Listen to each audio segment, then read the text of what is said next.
Okay, I'm gonna have to apologize for all the wind noise out here, but hey, you work with what you got. And it's been rainy. This looked like the best possible day. I hope my microphone doesn't blow off in the wind. Oh goody, no damn geese. This is nice. So, anyhow, I want to say something here about the new Transformers film. I'm not seeing it. It'll be the first I haven't seen in theaters. And I guess, I really liked the first movie. And I saw the second and third because, as a movie critic at the time, it seemed like the prudent thing to do. I mean, you gotta go see what's gonna make the money because people on YouTube are searching for those keywords. Hey, Transformers is out, have a Transformers review, make sense. And I go and check out Red Letter Media, and maybe they're intending to watch the new Transformers, I can't tell, but as of this posting, they've got a video up where they watched the 3 already made Transformers films at the same time. And there were some interesting things to learn about this. Like the way how there's some secrecy between them. Shia LaBeouf hops in at like the 20-minute mark. We've got almost synchronized shots of women being seductive, like, for just the sake of male gaze. It's G-A-Z-E. But then they say, oh, but look how restrained the first one is by comparison. Hell, it's over before the others. And they went into this ready to crack jokes. You could have watched any 3 movies at the same time. You want to make fun of the original Star Wars movies? Didn't think so, because on the internet, it's your ass if you're doing that. How about you make fun of the 3 Lord of the Rings movies? Watch all 3 of those at the same time. I could crack some jokes about that. But no, everybody's got to bash Michael Bay. And I simply pointed out that you could watch any 3 films and have the same kind of result, and immediately I'm some kind of Michael Bay apologist. And it's like this game of telephone on YouTube comments. You say one thing, by the end of the string of comments, you're some kind of pedophile serial killer who shines shoes for a living. And there's no defending yourself. I point out, hey, in college people were bashing Michael Bay. People immediately comment, I gave up when you said in college. It's like, Jesus Christ. People on YouTube are such ignorant assholes. You know, why bother even commenting on videos? You're better off putting out your own blog post and have them do the commenting. Because at least then you're getting some kind of recognition. So anyhow, I'm gonna go one step further. Yeah, I wasn't being a Michael Bay apologist. I'm gonna go ahead and tell you right now, he's criminally underrated. And being that I'm not born yesterday, I know better than to let these asshats thumb down this video. So I'm gonna lock it in, and you can't thumb it at all after it's got a positive thumb ratio on it. 1 or 2 to 0. I know how YouTube's comment system works. I know how things are gonna get categorized in search. I'm playing that game. Hey, you guys made me do it. Again, pointing out, in college, the cool guy to make fun of, Michael Bay. I'm thinking at the time, like, really? You guys are over here worshiping trauma films, and that's what you want to make for a living, and Michael Bay is the enemy. Right, whatever. So let's get into how this happened. The Island. Not the best movie ever. Michael Bay's fault? I don't think so. Marketing. They should have mentioned the clones. That should have been a secret. People would have liked that movie. It's that simple. Armageddon. First half of that movie's pretty damn entertaining. That movie holds up so much better than stuff from that day. Look at other late 90s stuff. It looks slow by comparison. Hell, go to 2001. Look at Fast and Furious. There's your action movie. That's a slow ride to grandma's house. Comparing that to Armageddon. Now, the thing about Michael Bay is that his first two movies are better than most directors' entire body of work. Bad Boys and The Rock. Really enjoy those films.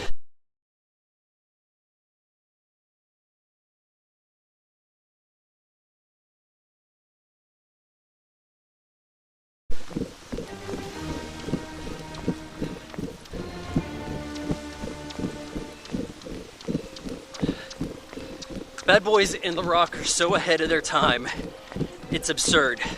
Michael Bay and Jerry Bruckheimer are really the two guys keeping the action genre alive at that point in the game. You know, Stallone, Schwarzenegger, they weren't contributing much. James Cameron, hell, he was on hiatus after Titanic, shot like a documentary.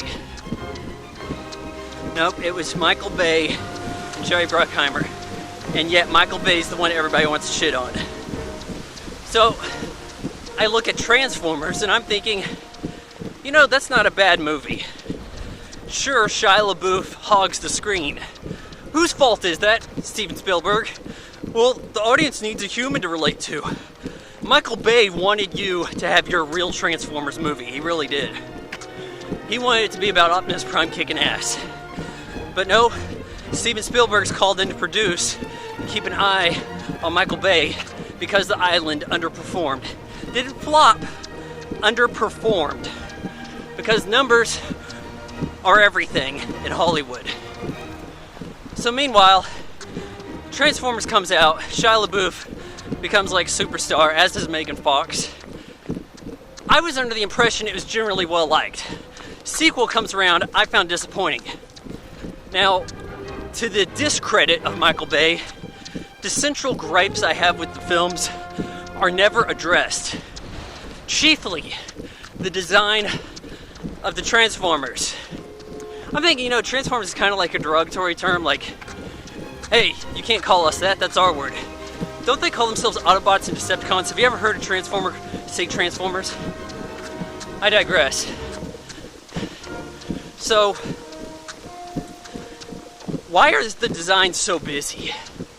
Like, it looks like just a bunch of nuts and bolts, planks, C-clamps. In the original cartoon, you know, they didn't have the technology or the budget. And yeah, I'm going on long enough here, I'm gonna have to make a turn. Whoops. They didn't have the budget to shell out some kind of highly detailed model in every frame. So you get a boxy truck, a cab over truck that is Optimus Prime. And when he transforms into the robot, you can tell that that was a truck. In Transformers, all of them, you can't tell what the hell you're looking at. Like, there appears to be some glass over here on his chest. Those might be wheels. What's with his face? Why, I wouldn't even call it nuanced. There's just so much shit going on in that face, I can't read the expressions.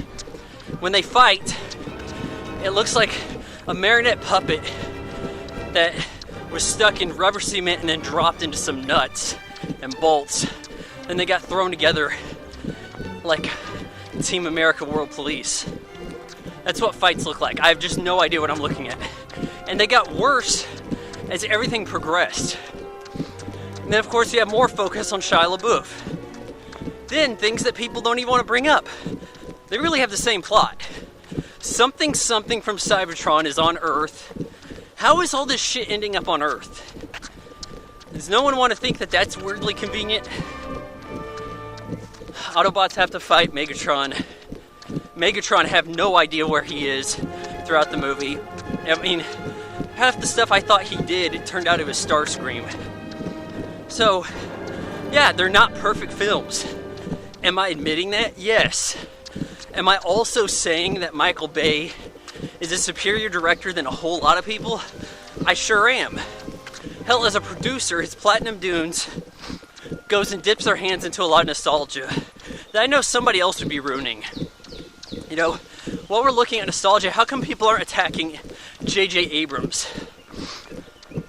I mean, this guy's a real hack right there. Could he make Bad Boys? Could he make The Rock? No, but he would remake them. He sure would. Michael Bay's Platinum Dunes did the Friday the 13th remake, which I thought made pretty decent money, and was actually, in my opinion, the best in the franchise. It culminated in taking the bits and pieces from various films within the franchise and threw them together at once. Like, hey, we may not get a shot at a sequel, let's do the first 3 movies. That worked for me. I mean, the character development, hell, you had the girl with the big rack. She's holding the video camera. That gives her something to do. It tells me, hey, she wants to be a movie director someday. I'm okay with that. You didn't know that the Panabaker girl was going to die. I mean, hell, there was a surprise that Amanda Rigetti was still alive. That was the only one that had surprises. And you guys shit on that. Like, now I'm saying it's not a great movie, but it's the best in an abysmal franchise. Deal with the nostalgia hacks. There's no other way to look at it. Michael Bay is straight up criminally underrated because people are constantly putting him down. I may have the only video at this point defending him on YouTube. Because if you want to look like you know movies, talk about how much you hate Michael Bay and adore a whole bunch of other lazy bum hacks who make boring movies. Hell, Michael Bay, I can tell when I'm watching a goddamn Michael Bay movie. You got any idea who's directing any of these Marvel superhero films? I don't.